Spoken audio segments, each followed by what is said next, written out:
We have a great actor on the phone with us now and a ton of projects to talk about. I'm not sure how we're going to get everything in. USA Satisfaction, he's got a couple of films coming out. Aquarias is also one. And I learned as I was prepping for this, he's also part of Legends with Sean Bean's new series on TNT. Spencer Garrett. Spencer, how are you? I'm doing really well, Brandon. Good to talk to you. Thank you so much for fitting this into your schedule. And, man, you got a lot going on, brother. I don't even know where to begin sometimes, but I guess we should start with Satisfaction. Satisfaction's rolling along pretty well for you. It's doing really nicely. I'm here in Atlanta having a great time. We are in the home stretch of our last episode of the show, of the season, and people seem to be digging the show.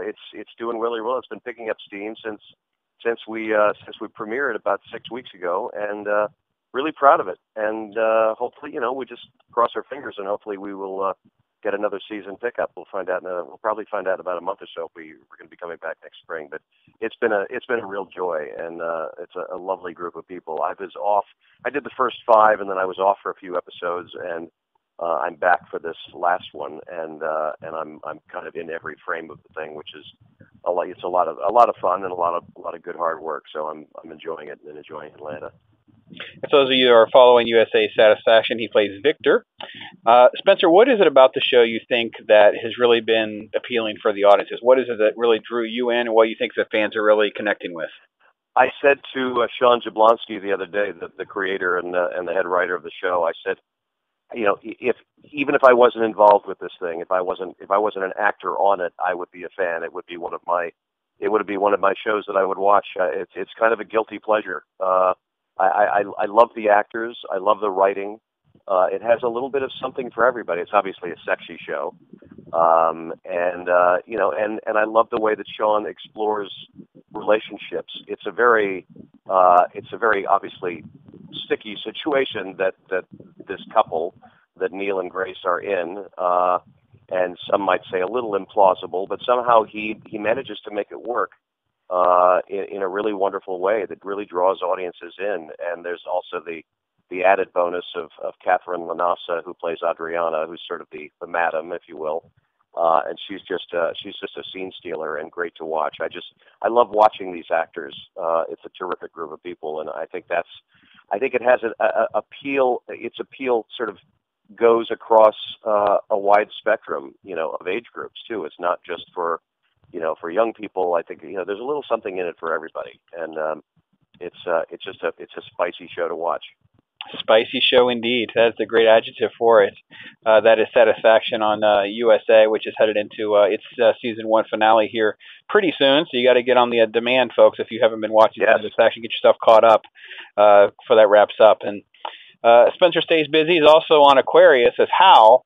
I don't know much about Aquarius. You're going to be filling me in as much as I am the listeners.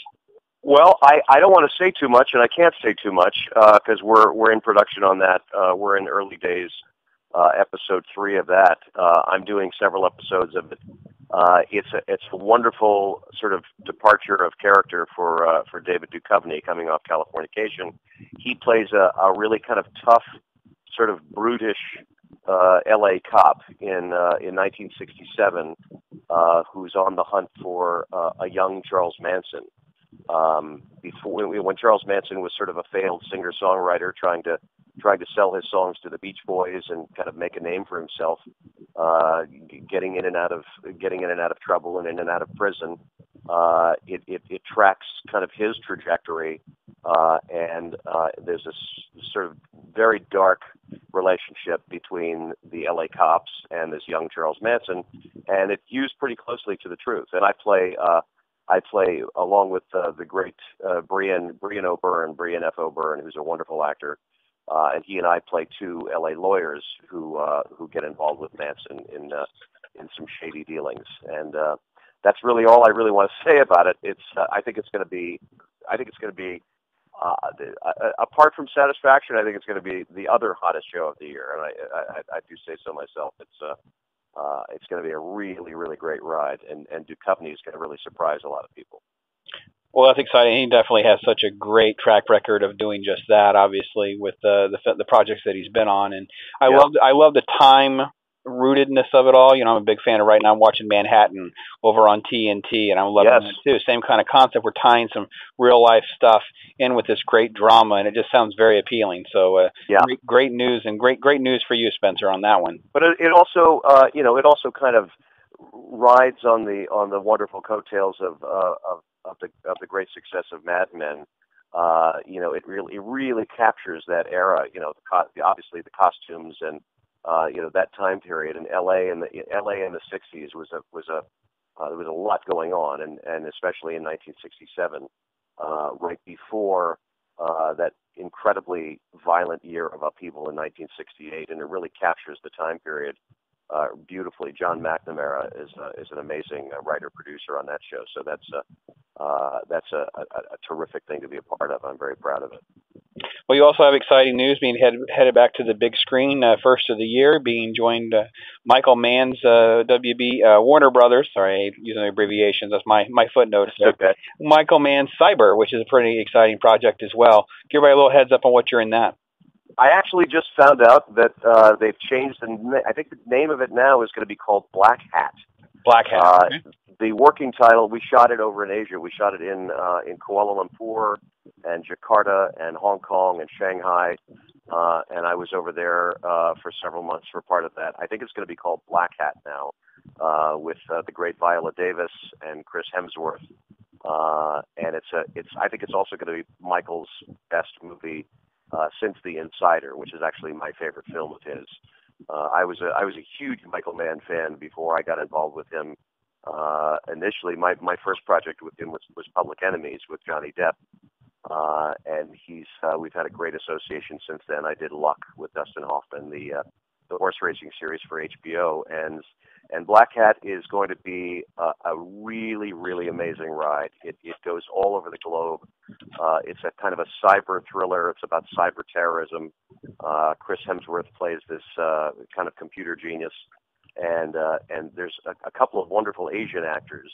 A guy named Lee Hom Wang, who is who I'd never heard of until I was over in Asia and I met him. He is the Justin Timberlake and Brad Pitt combined of Asia. He's an enormous superstar over in Asia, and it was wild to be walking down the streets of Kuala Lumpur and seeing his giant face on Rolex ads and things over there on big billboards. Huge superstar. So this is going to be his American breakout film, and it's got all the hallmarks of a classic Michael Mann film. It's going to be a terrific ride. This is going to be a great one for me because I can use the Chris Hemsworth card to get my wife to go with me. There you go. See, I'm sold. I'm good.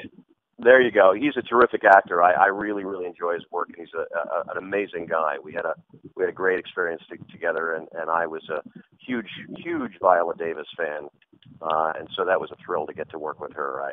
I've been a huge fan of hers, seeing her on stage many times, and obviously seeing her in The Help. And she's just an amazing. She's an American treasure. She's a great actor, and so this is another one. This has got a little something for everybody, and a beautifully written script, and it's going to be, I think, Michael's best film.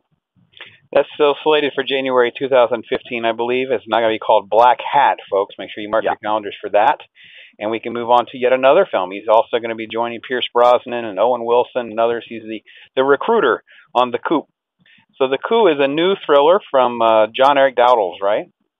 The Dowdle brothers, John Eric Dowdle and his brother Drew, who did Devil, and I think they've got their film coming out called As Above, So Below. Yeah, that comes out in a few weeks. Yep, it comes out in a few weeks.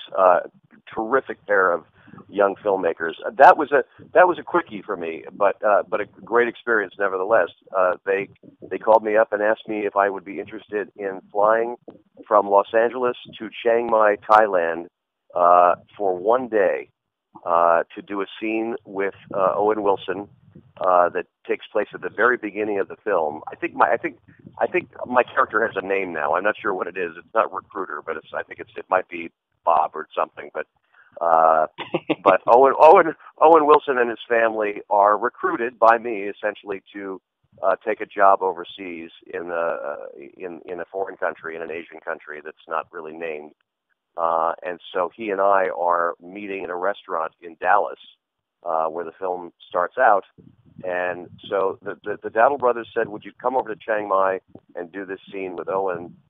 So they filled up a restaurant in Chiang Mai with everybody that they could find in Chiang Mai, Thailand, that looked like they might be in Dallas, Texas. And so he and I had the opening scene of the film. And so I flew halfway around the world to work for one day. I ended up sticking around for a couple of weeks and sort of wandering around Thailand for a little bit, which was wonderful. But that's going to be another terrific film. Didn't have any scenes with Pierce Brosnan, but got to meet him, and that was a thrill. He was a terrific guy, and so that was yeah. I know you're a little older than me. I may not be quite as starstruck as I am, but even though he may not be what many consider to be their favorite James Bond, isn't it a little starstruck moment, kind of like to meet the guy that got to be one of the James Bonds? I'm just as big a fan as anybody else when I walk on a set. I'm not I've been doing this a long time, but I'm not jaded, man. If there's somebody that I'm in a room with that I want to meet, I get a little nervous. I got to admit, I get a little I get starstruck too. So yes, meeting Pierce Brosnan was a terrific thrill.